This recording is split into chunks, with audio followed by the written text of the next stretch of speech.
Okay, we've learned how to throw, catch, and hit. Now some of us need to learn where to run after we hit the ball. That's a good idea. We'd better cover a few rules about running and fielding, and then we're ready to play ball. We already know that this is home plate.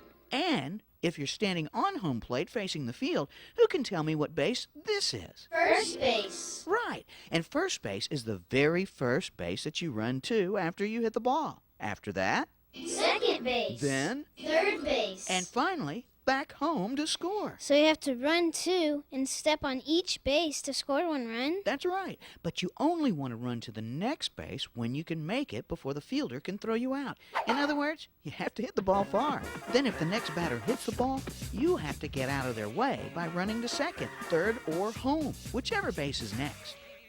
Running to first is always one of the most exciting plays because there's so much action going on. First, you hit the ball. Then the race is on between you, the ball, and the fielder to see if you can get to first before the ball. The batter wants his foot to touch first base before the ball can reach the first baseman's glove.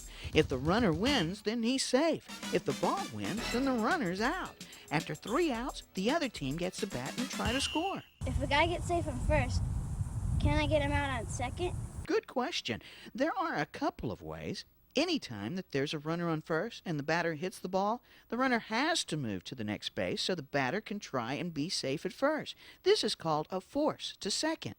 The easiest way to make an out is to scoop the ball into your glove and step on the base for the force out.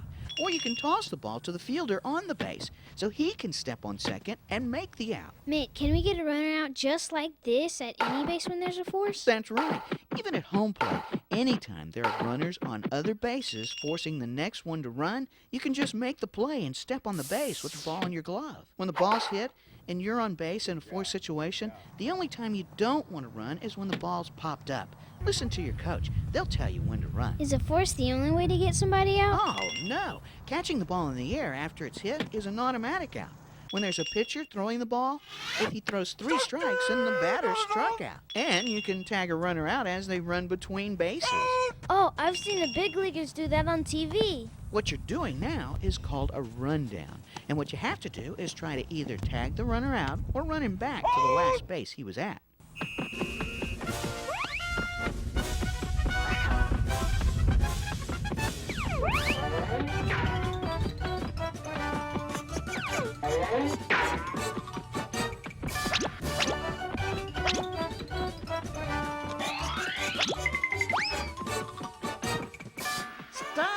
Stop!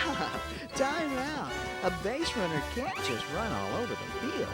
The runner has to stay in the base path. What's a base path? The base path is a straight line from one base to another. So you have to run to each base in a straight line? Well, you don't have to run quite that straight. You can run around each base as you run. You just can't run all the way around to avoid getting tagged by a fielder. What can you do to try and not get tagged out? If the fielder's waiting for you at the base, ready to tag you out, you can slide down low, feet first. That way, the fielder has to move down where you are and try to touch your feet before they can get to the base. Your feet are a smaller target for him to have to touch than your whole body. After you've been able to run safely to each of the bases, you'll then go from third base back to home plate, where you'll step on home and score a run for your team. Yeah, man.